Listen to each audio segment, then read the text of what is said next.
Salutations à tous, moi c'est Charles-Henri Pierre. Depuis quelque temps, dans le secteur évangélique local, protestant, comme une espèce de guerre larvée entre deux groupes, entre deux secteurs, qui est pourtant aussi évangélique, aussi respectable et respecté de la communauté. Le premier groupe-là, il est basé sur un verset, une portion que je donne dans Luc 22, 36, qui croit que au moment opportun, un chrétien t'a doué porter les armes qui sont nécessaires pour protéger la famille, pour protéger tête, pour protéger la communauté. L'autre groupe-là, lui-même, il croit que, d'après ça que Paul dit dans 2 Corinthiens 10, 4, que les armes avec lesquelles nous combattons ne sont pas charnelles. Elles sont puissantes par la vertu de Dieu pour renverser des forteresses. Donc, pour le deuxième groupe-là, les armes chrétiennes, ce sont des armes spirituelles. Les chrétiens n'ont pas rien à revoir avec ça qui gagne dans la rue. Mais la question qui est posée, qu'est-ce qui gagne raison, qu'est-ce qui gagne tort? Qui ça la Bible dit dans ça? Comment un chrétien t'a dû aborder ce sujet ça pour répondre à la volonté de Dieu pour l'homme? Tout d'abord, dans le premier chapitre de la Genèse, nous jouons une portion ça qui c'est Genèse 1, 26, 28, côté que l'Éternel fait l'obligation à l'homme de dominer sur la création, d'assujettir la terre. C'est mon petit que l'Éternel dit là. En d'autres termes, par contre, tu vois que l'Éternel t'a créé Adam et Ève, il y a des possibilités pour te créer une autre catégorie d'anges, c'est-à-dire pour te faire de Adam et Ève des personnages 100% spirituels, mais le pas tel comme ça. Il t'a préféré un corps physique, un corps de chair et d'os, et ensuite, il y a également un homme, il y a l'esprit. Ce qui fait que l'homme n'a une particularité là-dedans. Lui, 100% chair, lui c'est la chair, mais lui c'est l'esprit également. C'est ça fait que l'homme différent des animaux. Et c'est ça qui fait également que l'homme est différent des anges. Ça fait une bali, on a l'autre responsabilité sur la terre. Dès qu'on y a beau Dieu fin créer l'homme, limité sur la terre, donc il ballon l'autre devoir qui est différent de devoir que le bail ange. Parce que l'ange eux-mêmes, il va prendre grand goût, il va prendre suer, il va prendre malade, il va prendre fatigué. Mais l'homme lui-même, parce que il est fait de chair et d'os, il est sujet à toute bagaille ça yo. Il est sujet à la fatigue, à la soif, à la faim, à la maladie et à la mort. Parce que le corps de chair et d'os. Mais attention, l'homme pas seulement la chair, il y a également l'esprit dans lui-même. Qui fait que, les mots qu'on y a pas le dit dans Genèse 26 pour assujettir la terre, les ou doit assujettir dans tout aspect li. Pas seulement dans l'aspect spirituel là pour parler, mais également dans l'aspect physique là. Ou doit capable mettre la terre, ou doit capable dominer la terre, ou doit capable faire face à toutes sortes d'événements qui sont capables paraître devant sur la terre. Et que événement est d'origine humaine, que d'origine animale, que d'origine céleste, l'homme doit capable de faire face à tout ça qui va présenter devant sur la terre. Parce que bon Dieu équipé pour ça. C'est dans ce contexte, justement, que dans Genèse 1:26, que nous voyons que, des gens qui dit que, Gebara qu'on chrétien qu'a fait, Gebara qu'on chrétien pas qu'a fait. Gebara que croyant capable faire, Gebara que croyant pas qu'a fait. Est-ce que, dans le contexte ça, puisque mon Dieu baille l'homme en responsabilité pour que lui dominer la terre, pour que lui assujettir la terre, est-ce qu'il est possible pour dominer la terre sous pas un instrument pour ça, sous pas un moyen pour ça, sous pas utiliser moyen que mon Dieu baille pour ça? Maintenant, pour nous répondre à question ça, bien, il est important pour nous faire une sorte de revue à travers la parole de Dieu, pour nous voir comment le peuple de Dieu, comment les croyants de l'Ancien et du Nouveau Testament, comment d'une manière générale, ils ont réagi face à besoin ça yo. Premier exemple que nous capables qui vient pas devant Dieu, non, c'est peut-être l'exemple de Caïn et Abel. Nous savons que Caïn était tué Abel, et puis les Dieu parle juger Caïn. Caïn qu'on a pas peur pour pas marcher à l'autre côté parce qu'il dit que ça que c'est l'aller, il a tué. Mais qui est-ce qui a tué Caïn? C'est l'autre mounio qui a fait une espèce de vengeance pour Abel. Tuer signifie que il y a des moyens même rudimentaires pour l'époque pour que tu aies capable de faire ça. Ça c'est un. Et maintenant, l'on allait plus devant, l'on allait, toujours dans le livre de la Genèse, l'on allait dans des portions tant que Genèse 14, Genèse 16, nous joignons des personnages tant que Abraham. Nous joignons Abraham qui, lui-même, était un grand personnage, bien réussi, il était des serviteurs, des servantes, et nous voyons que était son neveu Lot qui a été capturé. Eh bien, qui ça Abraham fait? Eh bien, il levait une espèce d'armée, et puis l'aller à la recherche de tout Mounsayo qui était capturé l'eau, il délivrer. Donc, Abraham, il n'a pas hésité à lever une armée, et Abraham, il est appelé le père de la foi. Et non, même pas sur ça toujours dans Genèse 14, nous voyons qu'il y a apporté l'exemple de Melchisédek. Melchisédek, c'est peut-être le premier sacrificateur de la Bible, que la Bible rapportait. Eh bien, cet homme était à la fois sacrificateur et roi. En tant que sacrificateur, il était en contact direct avec Dieu, et en tant que roi, il était le roi de Salem. En tant que roi de Salem, c'est lui qui travaille pour son bien-être, sa prospérité, pour le préserver contre toutes sortes d'attaques. Donc, vous mettez sûr que, en tant que tel, en tant que roi de Salem, Melchisédek, il a dirigé une armée qui t'a défendre Salem. Ça, c'est après l'exemple de Abraham et Melchisédek. Donc, on a nos lois, elle est toujours dans l'Ancien Testament. Vous voyez un exemple qui est intéressant que nous sommes capables de citer, c'est peut-être l'exemple de Moïse. Moïse, c'était un homme qui était l'Égypte, bon Dieu, bal mission pour le peuple hébreu, pour le quitter l'Égypte, pour le mener à Canaan. Et bien, qu'est-ce qui vient d'arriver? Nous voyons que, surtout tout là, Moïse pral subit un paquet d'attaques. Et maintenant, il va falloir que il défende le peuple là, il défende le peuple hébreu. Envers et contre lui-même, le peuple hébreu était obligé à la bataille, t'es entré dans plusieurs types de batailles avec les peuples des environs, les Éviens, les Amoréens, les Jébusiens, etc. Donc, le peuple là était obligé d'aller à la guerre. Et il y en a peut-être combat qui était plus célèbre que Moïse s'est fait, c'est à Réphidim, côté que il était en face de Amalek. Et chaque fois que les messieurs qui étaient avec lui, Hur et Aaron, et puis Josué menait bataille là, ils remarquaient que chaque fois que Moïse était debout, était campé, eh bien, Israël était la victoire. Et chaque fois que Mel fatigué, libéré, eh bien, Israël était perdu. Donc, ce qui signifie que là, il était obligé de faire un genre pour que Moïse était bloqué, il courait, pour que Moïse était toujours en l'air. Donc, et c'est ça qui fait que finalement, Israël était gagné la victoire. Mais c'est façon de dire que Israël, son peuple, passait tout le temps à Boumé. Et après Moïse, les finaux de Canaan, Moïse par remplacé par Josué. Et Josué, c'était peut-être l'un des plus grands généraux, l'un des plus grands officiers de toute l'histoire d'Israël. Et c'est Josué qui va le faire, Josué qui va faire rentrer Canaan, son homme d'armes que Josué était. Mais le fin qui était Josué, qu'on y a, nous allons trouver dans un juge. Nous allons trouver dans un juge. Peut-être pas ce qui peut être dans un juge que nous avons cité, c'est peut-être Gédéon. Gédéon, bon Dieu parle de Gédéon, on est passé, levé en armée pour moi, parce que le peuple Israël a passé en série de péripéties, il va l'attaquer. Le qu'Israël a la victoire, il est content, à peu près certain temps, il a abandonné Dieu.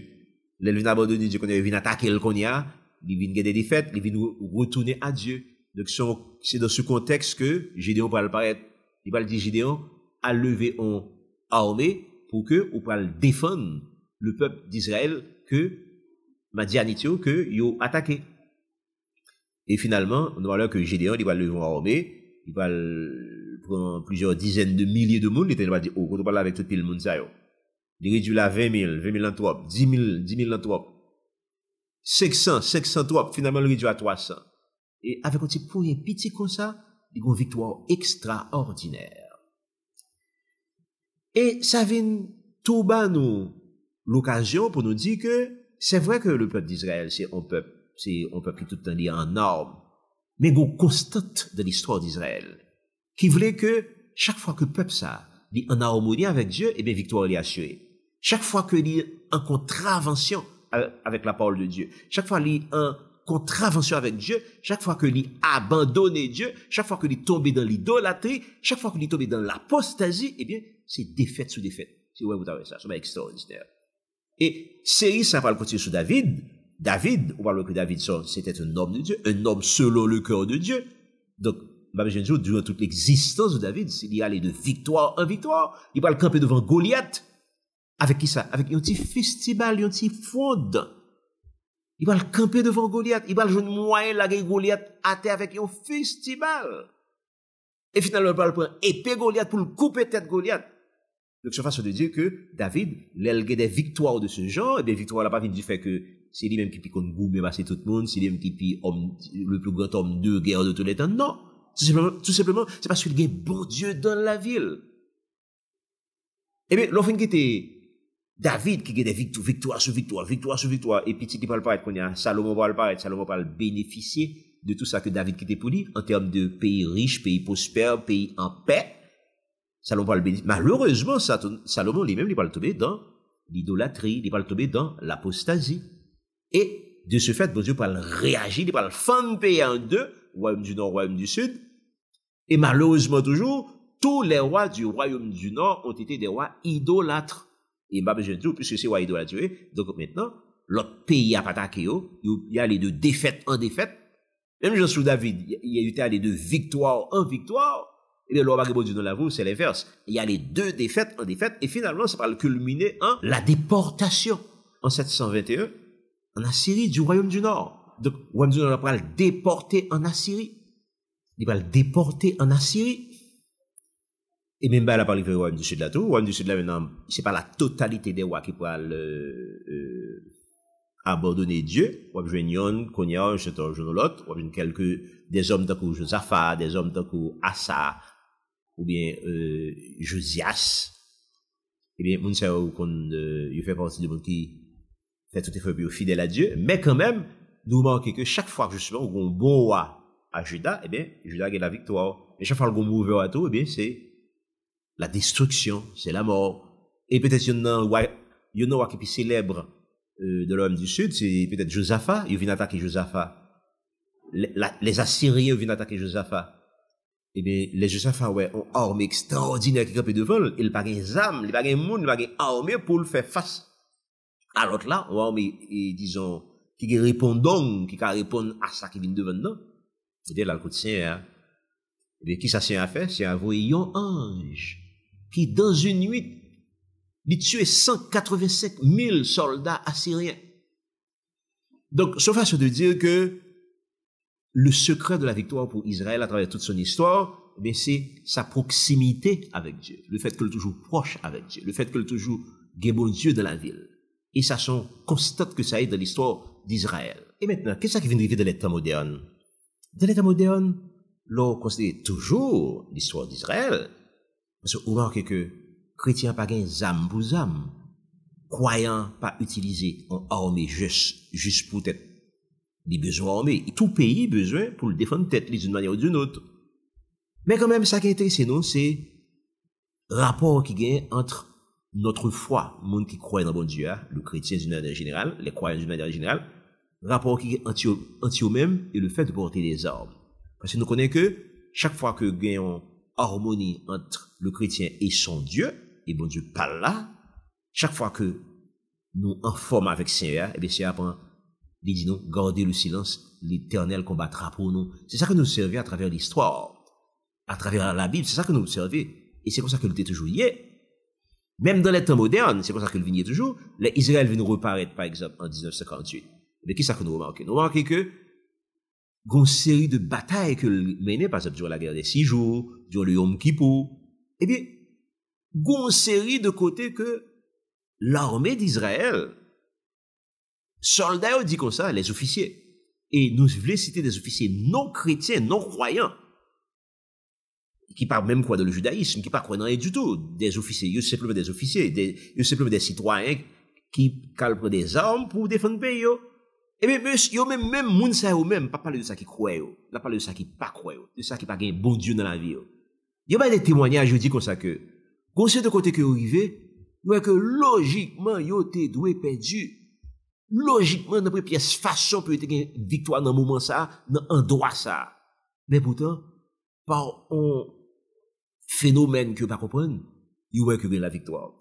Yo ouais que de côté que yo arrivé te doué perdu. Mais pour le bas qui fait encore, il vient une victoire là tout, il vient une victoire totale. Comment il fait expliquer au mystère ça? Finalement, même yo même non conclu, il dit, ah, gen bon Dieu vraiment, gen bon Dieu vraiment. Parce que autrement, il était supposé perdre Dieu. Donc ça arrive en pile dans l'histoire d'Israël, pour nous donner l'importance de Dieu pour un chrétien, parce que le tout n'est pas que ou gain des âmes, qu'on porte des âmes, qu'on voit armé, qu'on voulait faire sauver avec armé. Le tout est que ou gain bon Dieu dans la vie. C'est ça qui est essentiel. C'est ça qui est fondamental. Ça va empêcher évidemment que dans la vie courante, que qu'on ait des moments qu'on arrive, que nous avons besoin, éprouver le besoin de se défendre. Et là encore, les nous regardons dans un certain nombre de pays, en commençant par Israël, nous avons que des images qui viennent de l'autre bois, qui montrent nous des jeunes, par exemple, qui vaquent à activités ordinaires, il y a dans le supermarché, par exemple. Et puis, l'on regarde, ouais, il a fait un plateau, et pendant qu'il a fait un plateau, il y a un kalachnikov en bandoulière. Et l'on dit, oh, ça qui jeune petit ça l'a fait avec, j'aime ça dans Doli. Mais pas oublier que, elle a fait son service militaire. Donc, il n'est pas n'importe qui. Donc, en d'autres termes, tout le monde sait, il y a une façon de défendre tête, que celle-là, en réalité, celle-là, pas de problème, mais on a ça, alors, défendre tête, contre une menace qui est réelle. Une menace qui est réelle. Et même, dans d'autres contrées, lors quitter Israël, on aller dans des contrées comme, des pays qui réputés, qui pas armés, tant que la Suisse, mais peut-être c'est l'un des pays qui est armé au monde, malgré que le pas armé officiel, ou du moins, c'est parce que l'on armé peut-être, comme on t'a dit, nominal. Mais c'est chaque citoyen qui préparé pour défendre le pays dans le pays ça. C'est comme ça que ça y est en Suisse. Et il y a pas d'autre côté encore tout, qui a l'autre particularité par exemple, parce que je suis allé au Canada. Donc, tellement il y a de grands espaces que chaque maison est obligée capable de défendre tête li. Chaque maison équipée pour le défendre tête li. Contre toutes sortes de prédateurs qui sont capables de venir des problèmes. Donc, c'est ça qui fait que le pays a préservé, le pays a grandi, le pays a vivre en paix, en prospérité. Donc, c'est ça, c'est bien, ça, ce sont de bons exemples à considérer. Ça, ce sont de bons exemples à considérer. Et s'il en est ainsi, finalement, pour quelle raison que, en plus, on peut poser question ça, pour quelle raison que la Bible dit, dans Luc 22, 36, eh bien, que chaque monde prend bousli, prend épée, si vous parlez épée, à l'acheter on regarde les textes ensemble. Mais ça texte ça dit. Et il leur dit, maintenant au contraire, que celui qui a une bourse la prenne, que celui qui a un sac le prenne également, et que celui qui n'a point d'épée vende son vêtement et achète une épée. Donc, nous pensons ça, nous voyons que c'est à dire que moun prend boussio, que moun prend sac et que moun prend épée. Go pour information que nous jouons là. La progression. Il dit, prends boussou. Qui ça, ordinairement, qu'on met dans bousse? Vous mettez cob. Qui ça? Il dit, prends sacco. Qui ça qu'on mette dans sacco? Vous mettez ça qui est précieux, qui précieux qu'on possède, autre que cob, important qu'on possède. Donc, imaginez un monde qui prend la rue, avec bousse, avec sac. Donc, le troisième barrage, Jésus dit pour prendre tout, c'est qui ça dit? C'est épée. Donc, nous allons comprendre que première raison qui fait que le monde est pour prendre épée, dans le contexte, ça, c'est en façon pour préserver ça qu'on possède, ça que famille l'ont possédé pour préserver lui, donc demander pour prendre épée. Maintenant, pour nous comprendre exactement qui ça que le dit, c'est pour nous t'avoir dans le verset suivant, qui expliquer nous qui ça que le dit. Verset 37 a dit, car, gon car. Car signifie qu'on liaison entre ça qu'il dit qu'on y a et ça qui se dit dans le verset 36 là. Car, je vous le dis, il faut que cette parole qui est écrite s'accomplisse en moi.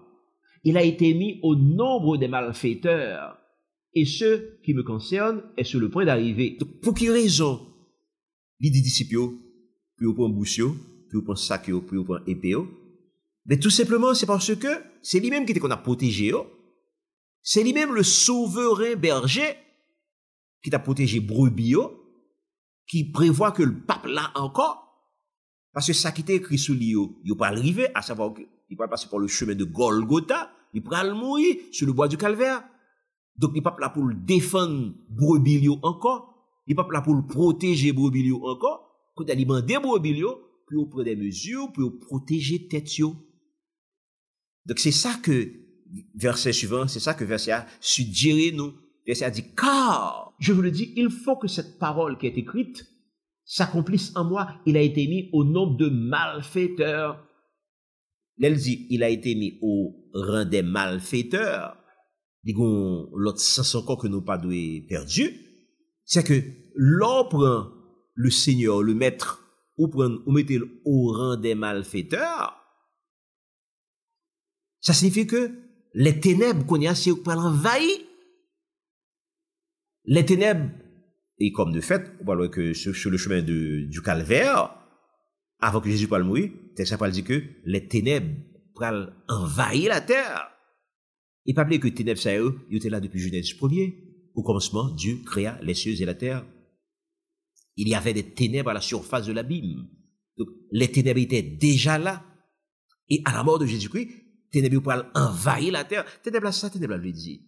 Tout simplement, c'est le royaume de Satan, le royaume des ténèbres, le royaume de Satan. Donc, Satan pourrait envahir la terre. Il va l'envahir de deux façons, ou bien de manière directe, c'est-à-dire, ça trappe marcher sous le monde, ou bien encore, il peut passer par humains interposés, il peut l'entrée des hommes, qui peuvent faire toutes sortes de vieilles actions, toutes sortes d'actions qui graves. Donc, on peut subir pile malfaisance. Mais c'est dans ce sens que Jésus prévoit tout coup ça, il dit que les ténèbres pral envahir la terre, moun pral subir toutes sortes de choses, eh bien, ou doit être capable de défendre tête tout. Donc, c'est exactement ça que portion ça, livre dit, portion ça, à savoir, Luc 22, 36, 37, c'est ça que le dit. Alors, si c'est ça que Luc 22, 36, 37 veut dire, et alors, qui ça que 2 Corinthiens 10, lui-même? Comment peut-on comprendre 2 Corinthiens 10? On nous regarde ça. 2 Corinthiens 10, 4. Dit comme ça. Car les armes avec lesquelles nous combattons ne sont pas charnelles, mais elles sont puissantes par la vertu de Dieu pour renverser des forteresses. Donc, Paul dit que les armes avec lesquelles nous combattons ne sont pas charnelles. Qui peut être des serviteurs de Dieu qui, sans que par un compte de ça, capables mal interpréter portion ça. Pour ça que nous dit ça. C'est pour nous apprendre dans le contexte là. Ou pas doué considérer portion ça sans contexte. D'abord, remarquez que portion dit car les hommes avec lesquels nous combattons. Eh bien, là, dit car là, lié ça cap dit qu'on y a, les hommes avec lesquels nous combattons ne sont pas charnels, eh bien, lié avec ça qui se dit avant. Qu'est-ce que tu dit avant? Dans 2 Corinthiens 10, le verset 4, mais qu'est-ce que tu dit au verset 3? On nous regarde. Si nous marchons de la chair, nous ne combattons pas selon la chair. Paul a parlé là de ministère li. Comme on a fait ministère, ils sont monde qui, peut-être un monde ordinaire, là où elle pas devant nous, ils sont monde qui humble, pas vrai, qui pas sembler le cas lever, qui pas sembler le cas craser aux yeux, comme on dit. Mais, la fait ministère là, c'est sérieux. Son véritable combat que la prenait. Combat ça que la prenait, c'est un combat spirituel. Donc, là, parler de son ministère. Il ne pas parler d'un monde qui a gommé avec la vie qui a bal pata souel, d'un monde qui a subi toutes sortes d'attaques. C'est pas de ça que l'a parlé. Il a parlé de son ministère. Il dit donc, les armes avec lesquelles nous combattons ne sont pas charnelles. Pour qui ça? Il dit, car, parce que si nous marchons dans la chair, nous ne combattons pas selon la chair. Donc là, c'est l'autre type de combat que l'a parlé là. Qui n'est pas tout à fait, combat physique. De un monde qui a assailli physiquement, ça c'est l'autre affaire. L'autre portion encore que il faut bien considérer, c'est Matthieu 26, 52, côté que Jésus t'a dit, il t'a dit Pierre, remets ton épée au fourreau, car qui frappe par l'épée, périra par l'épée. Ah, ça c'est une portion qui est intéressante, parce que c'est une portion que on a utilisée pour dire que chrétien pas doit utiliser l'épée, parce que qui frappe par l'épée, périra par l'épée. Là encore, bon, malentendu sévère, qui vient du fait que, il n'y a pas considéré portion, dans le contexte, nous avons toujours un problème de contexte. Parce que, dans quel contexte que Jésus dit par ça? Il te dit dans le même contexte de tout à l'heure, à savoir que, il connaît que le pas mourir, il connaît que le pas aller sur le chemin du calvaire, donc il dit, disciple comme ça, que moun qui gagne en bourse prend bourse li, que moun qui gagne en sac prend sac li, que moun qui gagne en épée prend épée. Donc il dit ça non esprit pour que yo capable prendre soin de tête yo, pour que yo capable en même temps qu'à prendre soin de tête yo, que yo capable défendre tête yo au besoin. Pierre parmi les autres de ça, Pierre courir prend Pierre te épée pas ou bien il te déjà ou bien encore lâché de toute façon, Pierre marche avec épée par lui-même. Et puis, qui ça qui vient arriver? Pendant que, on premier épée vini, on deuxième épée dit, ça suffit. Certes que dans deux épées, il y a une cité pour Pierre. Mais dans qu'est-ce qui s'est passé?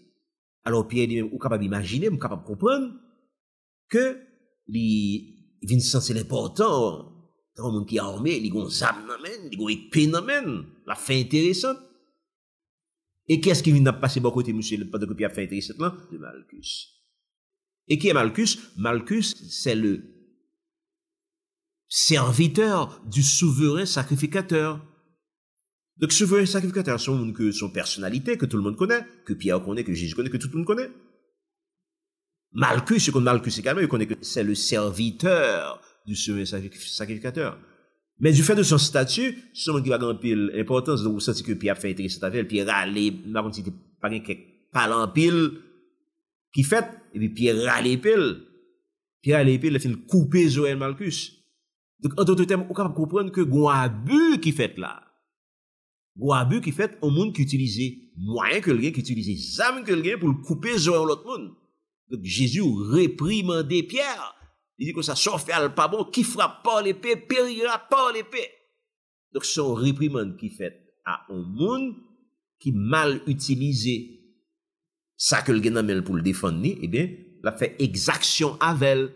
Donc, c'est dans ce sens que Jésus te dit, Pierre, qui frappe par l'épée, périra par l'épée. Mais c'est même Jésus qui demandé pour te point en épée. Donc, Jésus n'est pas capable de contradiction, il n'est pas capable de contredire tête li.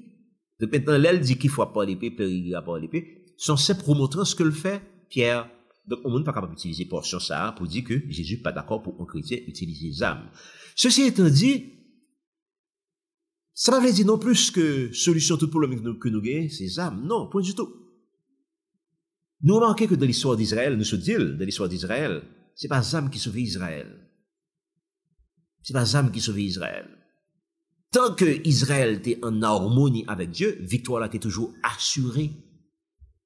Et tant que l'éloigne de Dieu, tant que n'est pas dans bon Dieu, ben nous toujours remarquons que défaite est également assurée. Défaite est tellement assurée que côté que il y a vivre dans l'apostasie, dans l'idolâtrie, mais non seulement que vous allez de défaite en défaite, vous dites, regardez, si a crasé pays, si a déchiré pays en bas, si a dit dehors, si a flanqué tout dehors, mettez dehors, ça qui allait en Assyrie, pas vrai, ça qui déporté en Assyrie, ça qui va le déporter à Babylone, etc. Donc, en d'autres termes, c'est une façon de dire que, est-ce qu'on chrétien capable des âmes? Oui, on chrétien capable des âmes, parce qu'il y a un devoir pour dominer la terre, pour la sujeter la terre, c'est un devoir. Mais cependant, l'état de fait de David, c'est, est-ce que nous parlons à la guerre jeudi? En d'autres termes, je le fait pour constamment tourner vers son Seigneur. Il n'est pas qu'à, même pendant une seconde, il n'est pas qu'à mettre confiance li dans les âmes ça que le possédait. Il n'est pas doué faire ça. Il n'est pas doué mettre confiance li dans les outils que le gagne, la qualité d'instrument que le gagne. Non, il n'est pas qu'à faire ça. Confiance parle, doit mettre à 100% dans si là que l'Éternel des armées. Parce que c'est l'Éternel qui va le victoire, c'est l'Éternel qui va le soutenir, c'est l'Éternel qui va faire toute bagarre pour lui. C'est l'Éternel qui va dire mais comment pour défendre, c'est l'Éternel qui va toute instruction. Et bien ça fait que finalement, est-ce qu'un chrétien capable de gagner des âmes? Oui, il est capable de gagner des âmes, mais il n'est pas capable de confiance dans les âmes. Non. Confiance lui à 100%, il doit être dans l'Éternel des armées. Que bon Dieu bénisse nous.